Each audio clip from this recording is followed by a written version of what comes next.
Welcome to Brainish English Stories. Jug, secret helper in the office of Harvey Maxwell, money man, showed a little surprise on his usually serious face when his boss quickly came in at 9:30 with his young lady helper.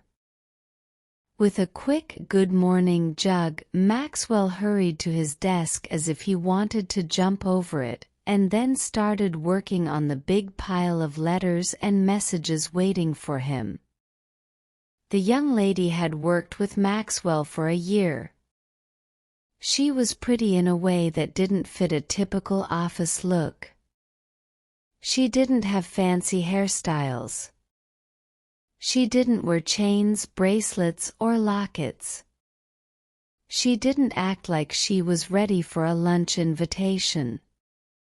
Her dress was simple and gray, but it fit her body well. On her neat black hat was the green and gold wing of a parrot. On this morning she looked softly and shyly happy.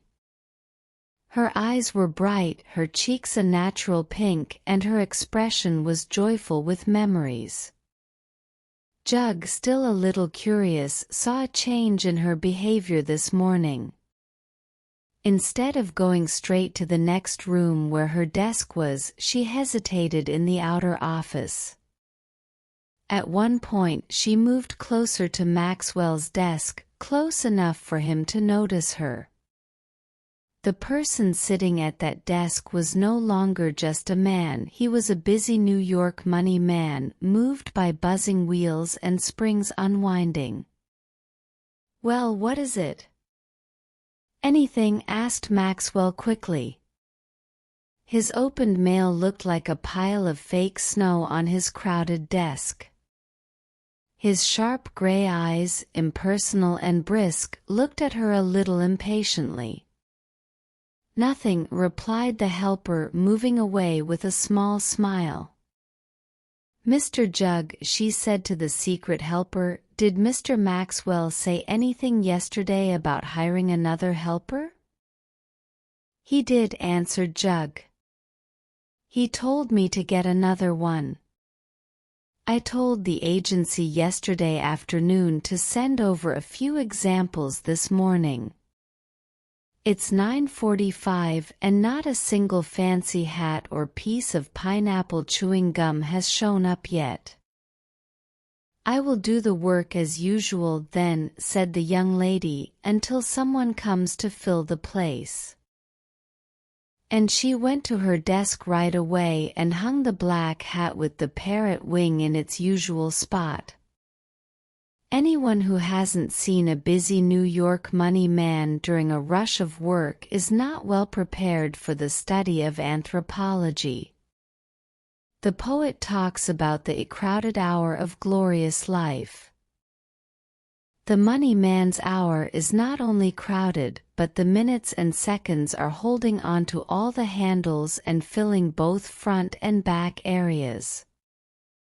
And this was the day when Harvey Maxwell was very busy.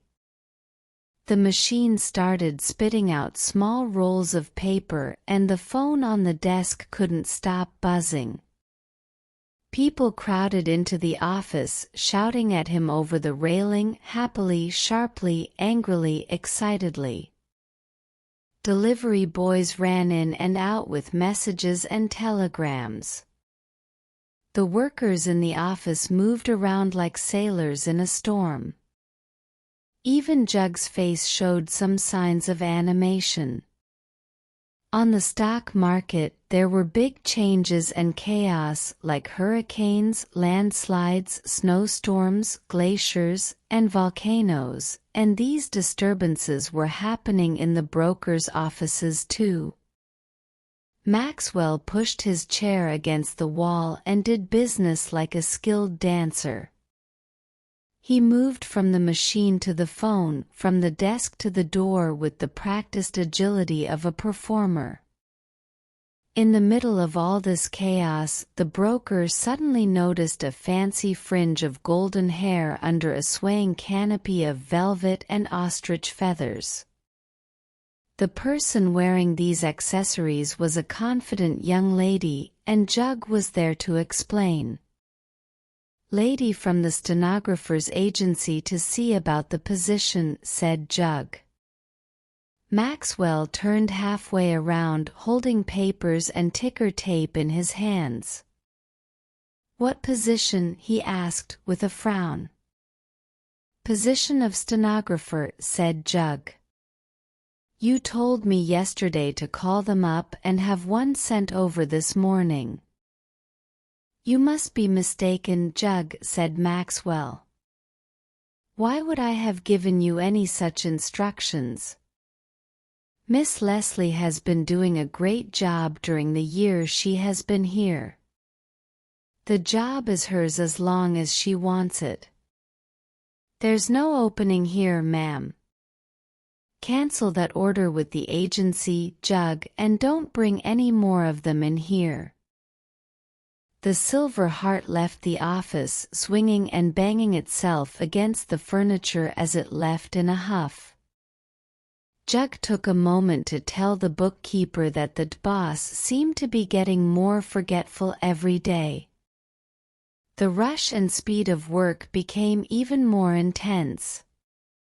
On the trading floor, they were dealing with several stocks that Maxwell's clients had invested heavily in. Buy and sell orders were moving as fast as swallows in flight.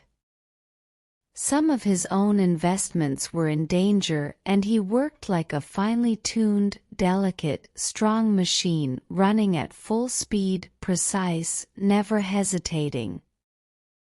The right words, decisions, and actions were ready and prompt like clockwork.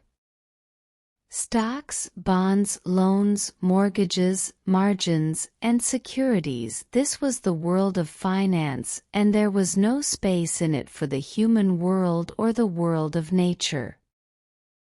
As the lunchtime approached, there was a slight pause in the noise. Maxwell stood by his desk with telegrams and notes in his hands, a pen over his ear, and his hair disheveled. His window was open, welcoming the warmth of the emerging spring. Through the window came a drifting, perhaps a lost scent, a delicate, sweet smell of lilac that momentarily stopped the broker in his tracks. This fragrance belonged to Miss Leslie. It was hers and hers alone. The scent brought her vividly, almost tangibly, before him. The world of finance suddenly shrank to a tiny speck. And she was in the next room, just 20 steps away.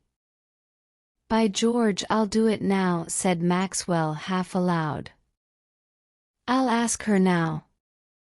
I wonder why I didn't do it long ago." He rushed into the inner office with the speed of someone trying to cover a short distance quickly. He approached the stenographer's desk. She looked up at him with a smile. A gentle pink spread across her cheek, and her eyes were warm and sincere. Maxwell leaned one elbow on her desk. He still held fluttering papers with both hands, and the pen was above his ear. "Miss Leslie," he started quickly, "I only have a moment. I want to say something in that moment. Will you be my wife? I haven't had time to express my love in the usual way, but I truly love you. Please talk quickly. Those guys are causing trouble with Union Pacific." "Oh, what are you talking about?" exclaimed the young lady. She stood up and looked at him with wide eyes.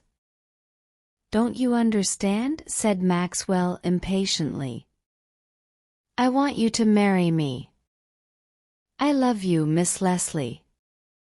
I wanted to tell you, and I grabbed a minute when things slowed down a bit. They're calling me for the phone now. Tell them to wait a minute, pitcher. Won't you, Miss Leslie?" The stenographer reacted strangely. At first she seemed overwhelmed with surprise. Then tears welled up in her eyes, and then she smiled warmly through them, and one of her arms gently slid around the broker's neck. "I understand now," she said softly. "It's this old business that has pushed everything else out of your head for the moment. I was scared at first. Don't you remember, Harvey? We got married last evening at 8 o'clock in the little church around the corner.